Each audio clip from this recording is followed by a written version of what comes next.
In 1993, DC Comics would begin a very long Batman story arc consisting of three giant chapters: Knight's Fall, Knight's Quest, and Knight's End. You may know this as the story where a new villain named Bane broke Batman's back. While Bruce Wayne rehabbed, the mantle of Batman was passed to an ex-Catholic monk named Jean-Paul Valley, aka the hero Azrael. Azrael was overly aggressive and broke Batman's strict no-killing policy, driving away several members of the Bat family in the process. Eventually, Azrael was toppled, and the identity of Batman was temporarily assumed by Dick Grayson. One couldn't help but wonder why exactly Dick just didn't take up the mantle of Batman to begin with, and the end story reason was given that he just didn't feel that he was able to live up to the legacy of Bruce Wayne. He wanted to establish his own identity as Nightwing. Which is weird because outside of the Teen Titans, Nightwing really wasn't doing much at that point. Thus, as Bruce Wayne fully returned to being Batman, it was decided that maybe it was time for Nightwing to move on and fly on his own by relocating to his own city and getting his own ongoing series. We'll get a little bit more into what type of city Bludhaven is much later in this episode. But for now, we need to start off with the introductory miniseries that would set Nightwing up for his own ongoing title. This sets the stage for Dick Grayson to become a knight in Bludhaven. Nightwing intercedes in the attempted abduction of heiress Miggy Webster. She gets knocked out by her attackers, and Batman, who is witnessing his protege's efforts, calls an ambulance. Dick actually wanted Bruce to be here, as this will be Nightwing's last night as a vigilante. He's dedicated his life to the war on crime since he was Dick Grayson, age 12, and had to give up so much normalcy along the way. Now it's finally time to try to get some of it back. The first steps in that return to normalcy is to visit Miggy in the hospital under the guise that he was the one who found her unconscious body and contacted the emergency services. The two do appear to be smitten with each other and make plans to meet for coffee later. However, Dick seems to fail to pick up the sense of unease in Miggy when her father William arrives. The next day, Alfred drops by Dick's apartment with some breakfast as well as some personal papers so that Dick can finally pursue some adulting, like, say, going to law school, something he'd always wanted to do. Dick starts going through some of the papers and stumbles across a letter addressed to his parents, John and Mary. It's a death threat from the Clown, and it's addressed from the nation of Carvia. The Graysons were killed by a low-level mobster named Tony Zuko, who was trying to hold up Haley Circus for protection money. Dick remembers that before the circus arrived in Gotham City, they did actually tour the nation at Carvia, meaning that this note could actually change everything he's known about his parents' death. Dick places a phone call to the Carvian embassy, which gets traced all the way back to the despotic ruler of the small country, Prince Balseek. The prince does not want any of this getting out and decides to employ a hitman named Good Old Bernie to take Grayson out. Bernie arrives in Gotham City just as Dick and Miggy are finishing their coffee date. Bernie attempts to approach Dick, only to get interrupted by Miggy, who is oddly insistent on going back to Dick's apartment. Dick promises to meet with Bernie later and takes Miggy back to the Webster residence. There, he sees the apparent family that he always wanted, a normal upper-middle-class family with no obvious baggage. Dick then heads back to his apartment, where just as he's entering, he catches the gleam of Bernie's knife as the killer is waiting for him. A fight breaks out, and Bernie is actually able to shrug off several punches from Dick before crashing out of the window and escaping on a motorcycle. However, in the process, the killer managed to drop a cell phone, and Dick is able to use the redial button to trace the call back to Carvia. Dick knows he's going to need to get to Carvia, however there's two things in the way. First off, it turns out Balseek is launching an ethnic purge, not to mention the fact that, well, they're targeting Dick Grayson, so if Dick Grayson shows up, he's just going to have an even bigger bullseye on him. This means, of course, that Nightwing must come out of retirement. That being said, Alfred felt that maybe the time was right for a new outfit and had Harold Allnut sew one up for him. This pretty much goes on to become Nightwing's standard superhero outfit, though he does eventually redon the golden-winged armored costume during the Infinite Crisis event. Nightwing arranges for covert transport into Carvia and parachutes down into the nation just as Prince Balseek is beginning the purge. As he comes to the aid of a man and his young daughter, Dick receives a call from a frantic Miggy, who is desperately looking for help of her own. Basically, Mr. Webster is an alcoholic who has been physically and possibly sexually abusing Miggy. In fact, she actually staged her abduction in order to try to get him to stop. However, her abductors eventually went into business for themselves and turned it into an actual abduction.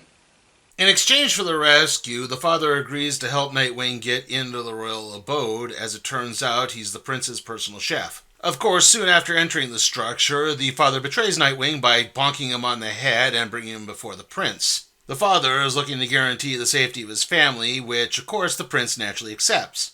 Afterwards, he proceeds to remove Nightwing's mask, revealing his identity. I have no idea who this is. Nightwing explains that he's representative of the Grayson family, which winds up getting him sentenced to the Carvian Oubliette prison. Upon arriving at the structure, Grayson is covered in honey and dropped into a large pit. It's there that he winds up meeting Prince Balseek's father and former Prime Minister of Carvia, who explains that the honey is going to be used to attract rats who will slowly devour the two over the next few days. The two agree to work together on an escape plan, with the Prime Minister promising to reveal everything and how exactly it relates to the Grayson family. If you haven't noticed already, Prince Balseek's face is horribly scarred. This was due to a bungled C-section during his birth. Now, this resulted in the prince having a vicious streak that would have probably gotten worse after his parents died and he stood to inherit the throne at the age of 10.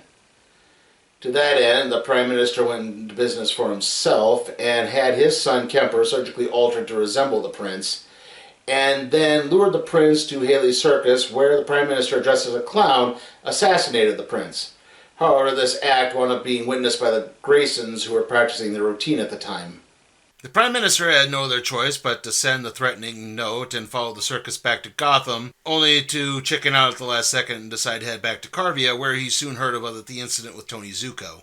Of course, the Prime Minister, knowingly disfiguring his son, caused Kemper to wind up becoming just as bad, if not more ferocious, than the original Balseek. Suffice to say, Dick Grayson is not completely happy, but continues to help the Prime Minister try to escape. Unfortunately, the Prime Minister is shot just as he and Dick manage to make it out of the tunnel, and Dick is only able to barely stabilize the wound long enough for them to possibly get back to Gotham. Before he dies, the Prime Minister is able to relay his whole story to the press, meaning that Balseek/Kemper's days are in charge are numbered. It's then that Dick gets another frantic call from Miggy. This time her father has a gun. Dick tries to race to the Webster residence. Unfortunately, he winds up getting halted once more by Bernie. Even though the hit is long called off at this point, Bernie still has to follow through on his mission. This time, however, Dick manages to knock him out cold and run off on Bernie's motorcycle to the Webster residence. Just as Dick gets off the motorcycle, a gunshot goes off. He rushes inside, but it's too late. It turns out Miggy has managed to wrangle the gun from her father and used it to shoot him. The events put things in perspective for Dick as he realizes there's really no such thing as a normal life and that Batman and Alfred did the best that they could for him. In a way, they actually succeeded, as outside of being Nightwing, Dick is a pretty normally well-adjusted part of society. So Nightwing isn't going to give up the hero game just yet, as long as there are still Miggy Websters out there who are going to need help. Okay, so it's here where we're going to see Dick Grayson relocate to Bludhaven, where Nightwing's ongoing series is going to take place. But what exactly is Bludhaven? Well, Bludhaven is basically a city kind of on the outskirts of Gotham in New Jersey, and no, we're not going to get into the hodgepodge that is the layout of the DC Universe, but yeah, Bludhaven is also in New Jersey, just alongside Gotham, down the river a little bit, and like I said, we're not going to get into the weirdness of the layout. Bludhaven is essentially the equivalent of, say, Newark, New Jersey to New York City, or Camden, New Jersey to Philadelphia. A rough-and-tumble town on the outskirts of a major city where organized crime figures managed to consolidate power that they couldn't in those larger cities. Also, the police have a long-earned reputation for corruption and thus rarely wind up enforcing many of their laws except when they want to. And the sad fact of the matter is, there's just no amount of urban gentrification that can take place to completely rid the cities of those reputations. Of course, unlike Newark and Camden, there is no gentrification taking place to change things, which is why Nightwing is entering the fray, as we look at the first 8 issues of the 1996 Nightwing ongoing series. The bodies of 21 mob enforcers have popped up in Gotham Harbor, their necks broken to the point that their heads are turned completely around. The funny part is that none of these thugs are in the employ of any of the Gotham gangs. Their bodies had actually floated downriver and into the estuary that is Gotham Harbor. In reality, all these men were in the employ of Angel Marin, who's one of Bludhaven's big-time crime bosses. Obviously, Batman has far too many concerns in Gotham, so he asks Nightwing to go to Bludhaven to try to investigate things. And Dick is more than overjoyed as he steps off the bus and immediately has to come to the aid of a teenage runaway. After scaring off her would-be assaulters, Dick gives the girl money to buy a return ticket home. Bludhaven isn't the type of place for people like her. Or any people, actually. Dick finds a place to don his Nightwing duds and begins looking into the Min family, rivals to the Marins. He arrives at the Min residence to find a group of people kidnapping what Mrs. Min calls her babies, and it turns out these gunmen are false faces, the lackeys of crime boss Black Mask.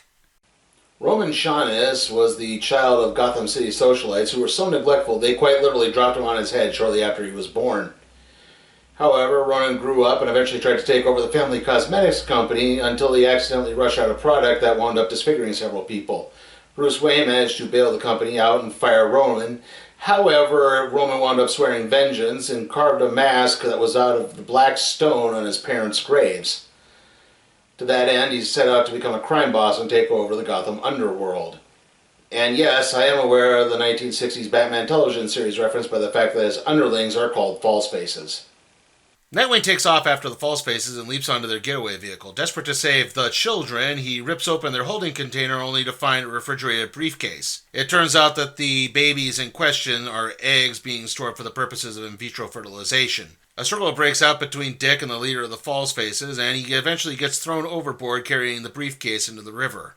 Dick manages to stay underwater long enough for the false faces to think he's drowned and drive away. After reaching the shore, Nightwing makes his way over to the police precinct where he proceeds to turn the eggs over to Chief Redhorn. However, Redhorn really doesn't want any vigilante activity in his town as it's going to draw way too much attention to the inadequacy of the police force. So he places Dick in handcuffs and tells Detective Peter Soames to take him out. That being said, Soames is not an idiot and has realized that Nightwing probably works with Batman, which means that if Nightwing were to be killed, Batman would come to Bludhaven and no one's going to win that. So he decides to let Nightwing go in exchange for asking him to take care of some drug smugglers who are standing in the way of Soames' real employer. First things first, Dick is going to need a place to crash. He finds an apartment in the Melville section of town and admires the super's ass as she works on some plumbing and arranges the rent with him. By the way, the super's name is Bridget Clancy, and this starts kind of a running joke where Dick is constantly trying to see whether or not she's more than just a great ass. From there, it's on to the smugglers who are based out of the docks. It turns out that these are the false faces again, and they were actually smuggling vehicles, not drugs. They're none too pleased to find out that Nightwing is alive and begin dueling with him just as a train carrying the cars starts taking off, which means they're not exactly aware of what really happens when you try to battle on top of a train. It's like being shot in the eyes by a glitter gun. Elsewhere, Detective Stone returns the stolen eggs to the Mims, who have no idea where Marin has disappeared to. The detective must then explain his actions to Chief Redhorn, who wants Nightwing taken down, but once more, there are people above Redhorn who want the exact opposite of that. Meanwhile, Dick manages to set up utilities at his new bachelor pad, but Bruce's money is only going to go so far, so he's going to need a job. He does manage to find one at a police bar called Hogan's Alley.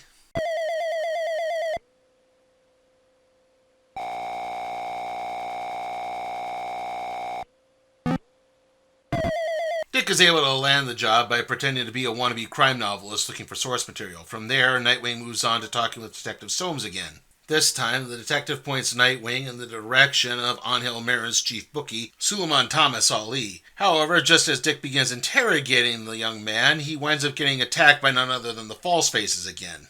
Nightwing is left with the uneasy feeling that it was oddly convenient that this attack happened just as he showed up. That's not the only problem, though, as it turns out other branches of the Marin organization are also under attack. However, none of these are by Nightwing, Black Mask, or any of his lackeys.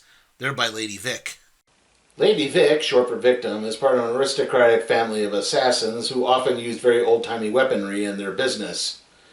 Lady Vic eventually goes on to play a prominent role in the critically acclaimed Secret Six series, which we'll eventually tackle at one point on this show, just as I try to figure out which issue of Villains United I'm missing. It's a long story.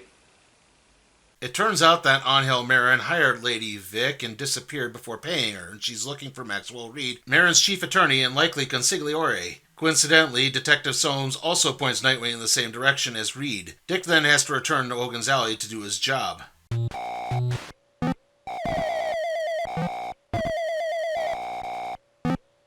While at work, Dick overhears that more thugs with broken necks have popped up. This time it turns out it's the false faces, which means that his suspicions that Soames was working with Black Mask aren't true. After work, Nightwing stakes out Maxwell Reed's yacht, leading to a confrontation with Lady Vic, who has taken Reed's daughter Maxine hostage. Yeah, this guy really did name his daughter after himself. As all this plays out, it turns out that Angel Marin is being kept in a room where a remote voice demands the names of the remaining members of his organization, and that this is the only way that will end his imprisonment. Back on the yacht, Nightwing understands that Maxine's life is way more important and goes after Lady Vic. In the midst of the struggle, Maxwell Reed is knocked backwards and inadvertently winds up putting the boat into full gear, causing it to begin careening towards the pillar of a drawbridge. Nightwing manages to get Maxine to a safe spot just as Lady Vic manages to take Maxwell Reed hostage. The fight resumes once more, and this time Reed is able to get to a lifeboat, and Dick manages to get Maxine on board just as the boat careens into the pillar and explodes. Even though Nightwing just managed to save his daughter's life, Reed isn't going to give up any information about who he is, who he knows, and who the actual consigliere is. The next day, Dick heads back to work at Hogan's Alley for the third time, which means he now has to play that can juggling minigame. When his shift at Hogan's Alley ends, Dick begins heading back to his apartment, passing two ladies, where he immediately recognizes Bridget Clancy's Irish brogue. Instinctively, Dick begins putting the moves on a nearby redhead, except that's actually not Bridget Clancy. So, yeah, that's Bridget Clancy. She was actually born in Hong Kong and adopted by an Irish family, so she was raised primarily in Ireland, and she would eventually immigrate to the United States. Meanwhile, Detective Soames meets up with Lady Vic. He has her money and plus a little extra as Angel Marin's replacement wants to place her on retainer. Dick makes it back to his apartment to find someone waiting. It's none other than Tim Drake, Robin. Tim claims he's here on his own accord and that Batman didn't send him. Still, Dick could use the help in tracking down this wayward consigliere. The two take off to interrogate Maxwell Reed again, and this time he does manage to cough up the name of a bookmaker named Sonny Brewer. However, it turns out that Reed only did this at the behest of Detective Soames, who represents the real consigliere, who is actually out to wipe out the remnants of Angel Marin's organization. Afterwards, Soames shoots Reed. As Nightwing and Robin stake out the front for the bookmaking operation, Tim attempts to place a tracking device on the group's car, only for Dick to suddenly realize that this was a trap the whole time and the car explodes. Nightwing and Robin manage to work together to take down the thugs and then get to safety after the explosion. The only good news in this is that Dick knows he's getting close. Unfortunately, the same can't be said for Angel Marin. As he has just finished the list of his surviving organization members, he begs to be allowed to live, but his consigliere just breaks his neck.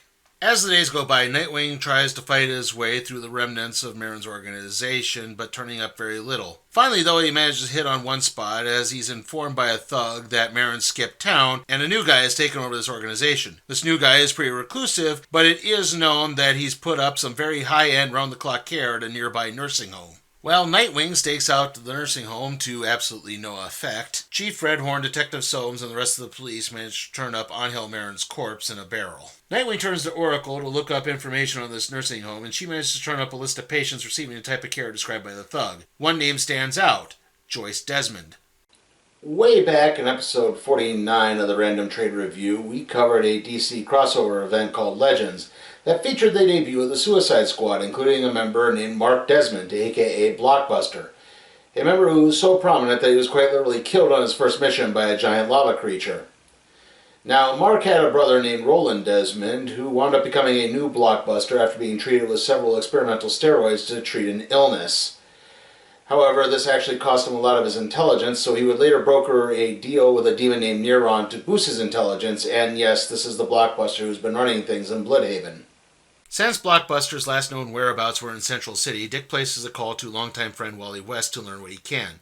Nightwing then tails Detective Soames back to Blockbuster's headquarters to confront Bludhaven's newest crime lord. Dick's agility allows him to avoid any direct attacks, and he even manages to blast Desmond with a taser, to no effect. Blockbuster powers back and puts Nightwing in a goozle intent on choking him to death. He's stopped only by Detective Soames pulling a gun on his boss. The detective points out once again, kill Nightwing and that's going to bring Batman to Bludhaven, and no one's going to win that. Instead, the two try to make it look like a biker gang is going to kill Nightwing, which will help cover their tracks. That being said, Nightwing easily takes down the not quite Hell's Angels, leading Blockbuster to attack the gang and drop an entire warehouse on top of them. As he and Soames pull away from the wreckage, Blockbuster decides they need to call in more professional help to deal with Nightwing. That concludes our look at Nightwing: A Night in Bludhaven. Now, I do need to point out that this collection actually has a different name now. Originally, it was just called that. It was called what I called this, Night in Bludhaven.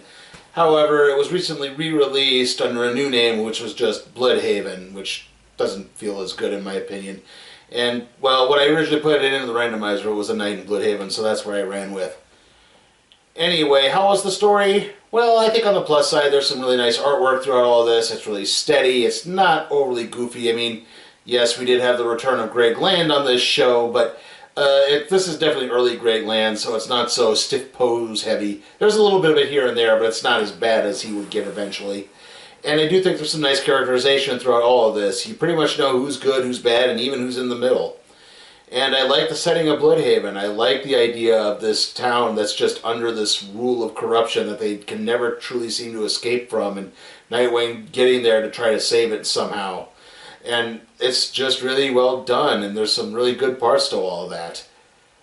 That being said, on the downside, I do feel like some of the stories sort of peter out a little bit. The introductory miniseries, I don't think is strong enough for 4 issues. Like, the Carvia stuff isn't strong enough, and the whole abuse subplot is also not strong enough. Like, it's like they tried to take 2 separate 2-issue stories and combine it into one, and like I said, it just didn't quite work as well.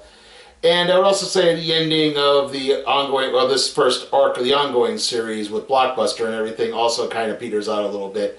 Like, maybe it should have ended with them realizing it was Blockbuster, not the whole wannabe fight and then the biker gang and everything else, because that's where it kind of gets a little unwieldy towards the end. It's a little too misdirect. It's like, settle down a little bit, you're getting a little too twisted. And yeah, I now have to kind of address an elephant in the room here. The introductory writer to the ongoing series, not the first miniseries, that's a different person.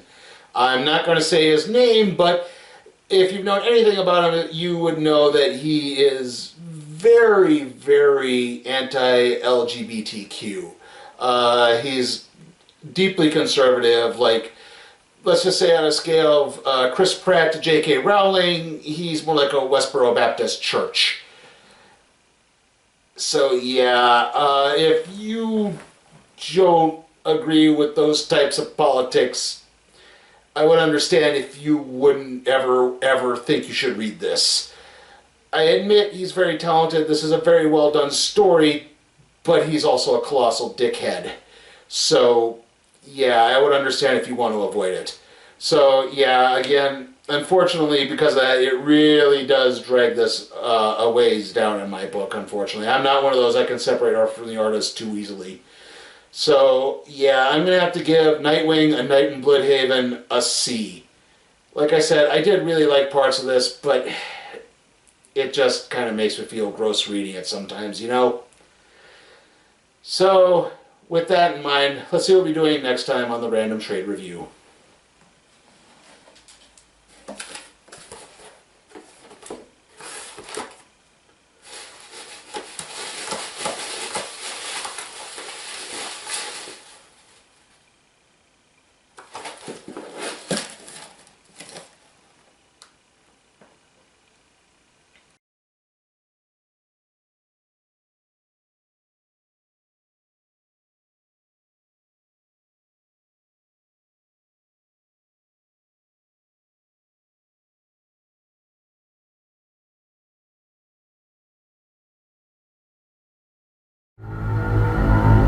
Hey guys, remember you can help support the channel at patreon.com/sleepytimeforcat productions. There you can request a trade to be put in the randomizer, aka the cardboard box. And as always, remember to like, comment, share, subscribe, and ring that notification bell.